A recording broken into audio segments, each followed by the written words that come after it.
Assalomu alaykum va rahmatullohi va barakatuh. 6-nuqtaga kelgan edik. Bismillahirrohmanirrohim.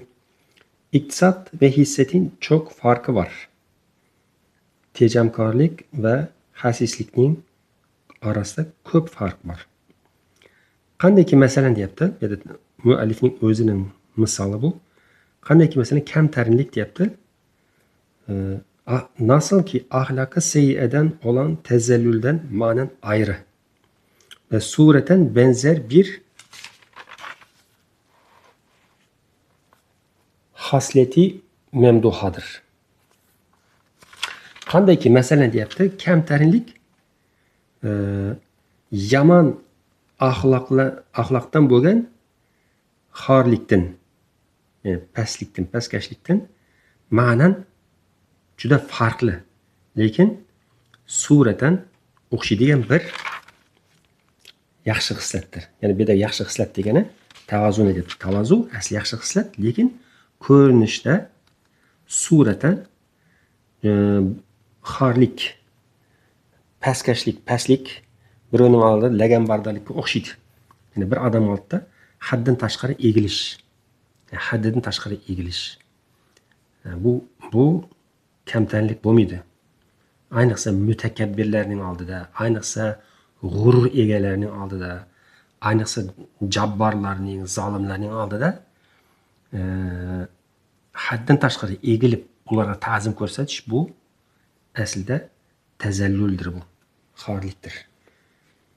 Bu kamtarinlik emas. Kamtarinlik asli solih bandalarning oldida, masalan, olimlarning oldida, masalan, buyuk insonlarning, haqiqiy ma'nan buyuk bo'lgan insonlarning oldida egilish, kamtarinlik ko'rsatish. Masalan, ba'zi bir solih podshohlar bo'ladi, masalan, sultonlar bo'ladi. Ular masalan haqiqiy hurmatga sazovor bo'luvchi ular oldida kamtarinlik ko'rsatishda fazilat bor. Masalan, ota-onaning oldida, masalan, buyuk insonlarning oldida moddiy ma'naviy buyuklik bo'lsa, inson oldida kamtarinlik ko'rsatish, bu yaxshi, bu tavozu bo'ladi. Bu yaxshi xislat. Chunki kamtarinlik maqtalgan xislatdir. Endi bu ko'rinishda tazallul ham xuddi shunday, lekin xorlik ham qarasang birovning oldida egilyapti. Biroq bu egilish ko'rinishda kamtarinlikka o'xshab ko'ringani bilan, lekin bu yerdagi egilish boshqa bir orqasida maqsadi bor. Edim bir odamning ya puli, ya mansabi yoki shuhrati uchun va shunga o'xshagan dunyoviy past manfaatlar uchun yoki foydalar uchun egilib qolgan bo'ladi. Bu tazallul bo'ladi. Shuni aytibdiki, tavozu qandayki masalan deyapti, yomon xislat bo'lgan xorlikdan butunlay ma'nan alohida, ya'ni farqli va ko'rinishda esa suratan esa o'xshaydigan bir maqtovga sazovor bo'lgan bir xislatdir tavozu degan narsa. Masalan, tavozu shunday deyapti. Endi aytibdiki, vaqar degan bu jiddiyatlik ve vaqar nasıl ki kötü hasletlerden olan tekebbürden manen ayrı ve sureten benzer bir hasleti memduhadır. Mesela vaqar degan bir xislat var. Bizim o'zbek tiliga audaradigan bo'lsak, bu jiddiyat, savlat, haybat, yaxshi xislat aslida, ya'ni buyuk maqomga ega bo'lgan, bir qandaydir buyuk maqomni egallagan, o'zining darajasiga yarasha o'zining hurmatini, izzatini saqlab turish vaqar. Ana shunga o'xshash yaxshi xislat. Bu vaqar ham asli xaslati mamduha deyapti. Maqtovga sazovor bo'lgan xislat masalan. Bu ko'pincha vaqar odatda vazirlarda, podshohlarda masalan yoki olimlarda bo'ladi ko'pincha. Bu ana shu o'zining moddiy ma'naviy maqomiga yarasha izzatini, maqomining hurmatini ushlab turish, hurmatini qilish. Mana shu vaqar ham yaxshi narsa aslida. Lekin bu ne ekan? Qandayki masalan bu vaqar ham deydi, yomon xislatlardan bo'lgan takabburga o'xshaydi deyapti. Takabburdan butunlay farqli bo'lishiga qaramasdan suratan o'xshaydigan bir yaxshi xislat. Vaqar suratan takabburga o'xshaydi. Kibr ham shunday. Kibr ham masalan birovning oldida egilmaslik. Masalan, gerdayib turish masalan. Vaqarni ham qarasang bir odamning egilganligini ko'rmaysan masalan. Ko'rinishda suratda shunday bo'lib ko'ringani bilan, lekin mohiyati butunlay farqli deyapti. Manen ayrı depti. Manen bütünle farklı ikkövi depti. Ikkövi ikki xil narsadan kelib chiqadi. Ikkovining o'zagi butunlay farqli narsa. Lekin ko'rinishda o'xshaydi. Halbuki vaqar maqtovga sazovor bo'lgan xislatdir. Takabbur esa yomon xislatlardan. Shunday bo'lgani uchun bu ikki orasida aslida katta farq bor debdi. Endi xuddi shuningdek tavozu bilan zillatni, tazallulni solishtirdi, qiyos qildi. Keyin vaqar bilan takabburlikni ikkovini qiyos qildi. Bu ikkovi ko'rinishda o'xshagani bilan, lekin mohiyatan, ma'nan butunlay farqli ikki xislatdir deyapti. Biri yaxshi bo'lsa, biri yomon. Öyle de xuddi mana shular kabi deyapti. Ahlakı âli peygamberiyeden olan ve belki kainattaki nizama hikmeti ilahiyenin medarlarından olan iktisat ise sefillik ve bahillik ve tamahkarlık ve hırsın bir halitası olan hisset ile hiç münasebet yok. Endi xuddi mana shu misollar kabi Payg'ambarimiz sallallohu alayhi vasallamning oliy axloqlardan bo'lgan ve belki kainattaki ilahi hikmetning nizomining o'zagi bo'lgan, asosi bo'lgan iqtisod esa, demak iqtisod nima ekan? Kainatdagi ilahi hikmetning nizomi. Ham payg'ambarimizning oliy axloqlaridan bo'lgan xislat bu iqtisod. Tejamkorlik. Yani kainatga qarasak, kainatda hamma narsada tejamkorlik bor. Hech narsada isrof yo'q. Isrof ko'rilmaydi. Yani Allohning yaratgan har bir narsasida tejamkorlik, ya'ni iqtisod yo'lini taqib qiladi. Alloh taolo yaratgan narsasida isrof yo'q. Oddiygina masalan daraxtni oladigan bo'lsak, masalan daraxtning hech bir narsasi bekor emas. Har bir narsasi bir narsaga yaraydi. Masalan hattoki daraxt mevasini beb qartayib, masalan xazon bo'lib o'zining yaxshi kelib o'lganda ham o'tinga yaraydi. Hech bo'lmaganda daraxt o'tinga yaraydi. Masalan mevasi bo'lmagan daraxt bo'lganda ham hech bo'lmasam soyasida ham odamga foydasi bor-da. Bo'lmasam havomizni tozalaydi. Mana shu qarasang hech bir narsasi isrof, ya'ni isrof emas. Har bir narsasida tejamkorlik bor, foyda bor, hikmat bor. Shunday bo'lgani uchun aytibdiki, ilahiy koinotdagi ilahiy hikmatning nizomi, ya'ni butun koinotdagi intizom ana shu ilahiy hikmatning atrofida aylanib, bu narsa neydi? Iqtisoddir. Endi payg'ambarimizning oliy axloqlaridan biri ham iqtisoddir, tejamkorlik. Demak, tejamkorlikda mana shunday sirlar, hikmatlar, ma'nolar bor. Endi mana shu tejamkorlik degan narsaning o'zi ham, ya'ni ekonom qilish, bu safillik, qashshoqlik, baxillik ve tamahkarlık ve hırsın bir halitası olan hisset ile hiç münasebet yok. Endi mana shu iqtisod deb nomlanadigan hislat ham qashshoqlik, baxillik, tamahkarlik ve hırsning bir qarishmasi bo'lgan, aralashmasidan iborat bo'lgan xasislik bilan hech aloqasi yo'q deyapti. Iqtisod bilan xasislikni buni ko'rinishda qarasang, suratan ikkovi birday. Iqtisodda ham az sarf etish, hissatda ham sarf etish yo'q. Ikkovida ham sarf etmaslik bor yoki az sarf etish bor. Lekin iqtisod bu nizom hikmatning o'zagidir, markazidir. Hissat esa nedan kelib chiqadi? 4 yomon xislatning qarishmasidir. Bu qashshoqlik, baxillik, tamahkarlik va hirs, ochko'zlikning, ya'ni qanoatsizlikning qarishmasi. Mana shu 4 yomon xislatdan kelib chiqadigan narsa bu hissat bo'ladi. Mana shu hissat bilan iqtisod o'xshash bo'lgani bilan butunlay farqli narsa debdi. Iqtisod bunga hech aloqasi yo'q debdi. Iqtisod boshqa narsa debdi. Yalnız suratan bir benzeyiş var. Faqatgina ko'rinishda o'xshashlik bor. Bu haqiqatni teyit eden bir vaka. Mana shu haqiqatni, mana shu degan ma'noni qo'llab-quvvatlaydigan bir voqea. Sahabenin abadele seb'ay meşhuresinden olan Abdullah İbni Ömer Hazretleri ki Halife-i Resulullah olan Faruk-u Azam Hazreti Ömer'in radıyallahu anhu en mühim ve büyük mahdumu ve sahabe alimlerinin içinde en mumtazlarından olan o zat mübarek, çarşı içinde alışverişte 40 paralık bir meseleden iktisat için ve ticaretin medar olan emniyet ve istikameti muhafaza için şiddetli münakaşa etmiş. Bir sahabe ona bakmış, Ruh-i Zemin'in halife-i zişanı olan Hazreti Ömer'in mahdumunun 40 para için münakaşasını acip bir hisset tevehüm ederek o imamın arkasına düşüp ahvalini anlamak ister. Xullas, sahobalarning mashhur 7 Abdullahlardan biri bo'lgan Abdullah ibn Umar. Ya'ni sahobalarning ichida mashhur 7 Abdullah bor. Abadil es-Saba deydi. 7 Abdullah degan ibora bilan nomlanadigan 7 Abdullah bo'lgan. Alloh ulardan rozi bo'lsin, hammasi olim bo'lgan. Ya'ni o'zini olimligi bilan mashhur bo'lgan. Shularning biri mesela Abdullah ibn Mas'ud, biri Abdullah ibn Abbas masalan.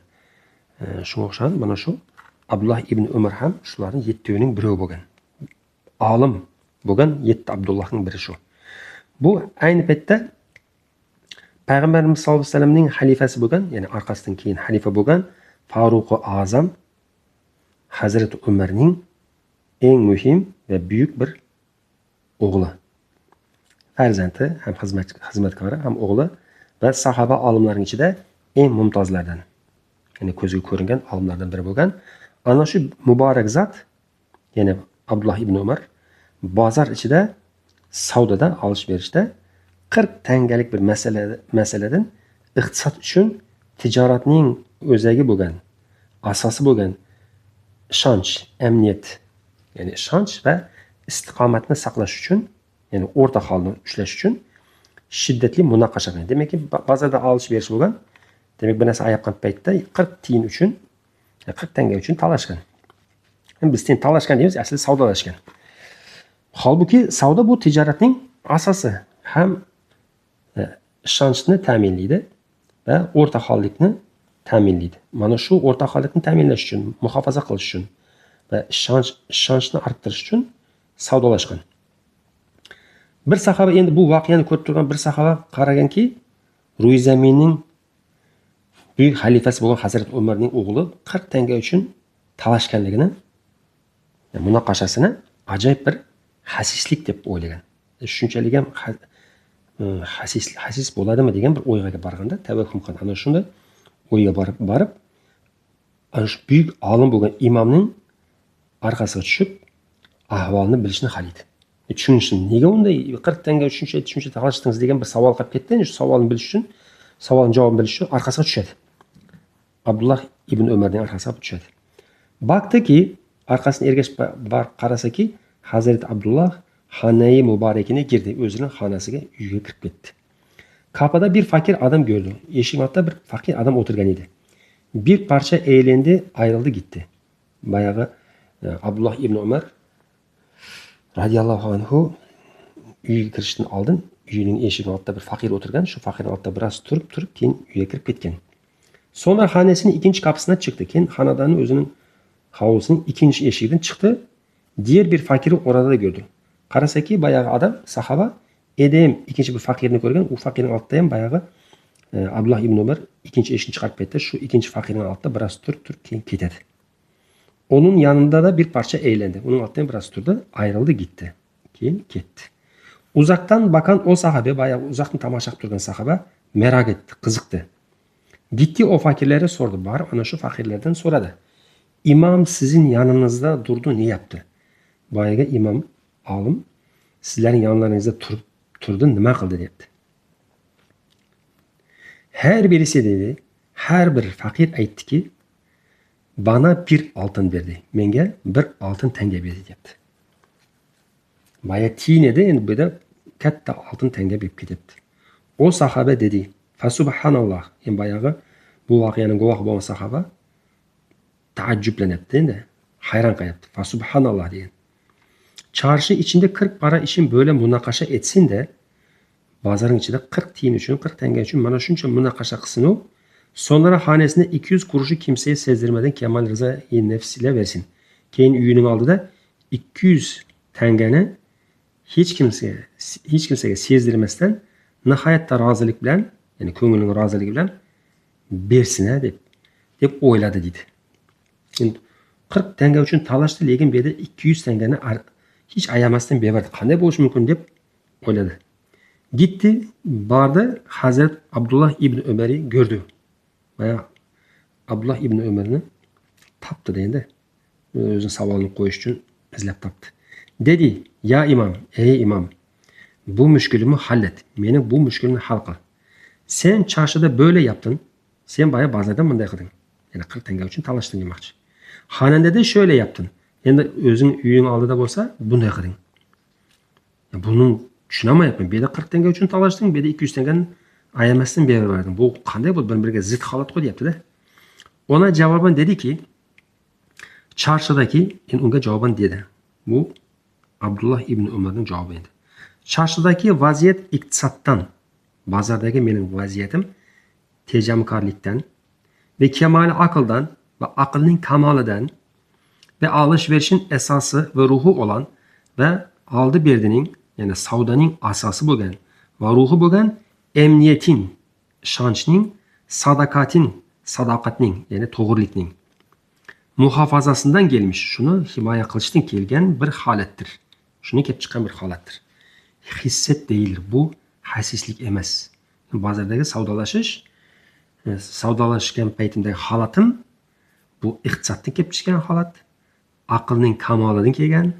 Bizlarda ba'zilar birovlar yani savdolashgan bo'lsa arqlat, nomus qiladi, bunday emas. Bu ahmoq odam savdolashmasdan ketaveradi. Savdolashish kerak. Bir ma'lum bir narxga kelib to'xtaladi, keyin og'in kelsa olasiz, bo'lmasa yo'q. Deyapti, aqlli odam aqlning kamolini bildiradi savdolashish.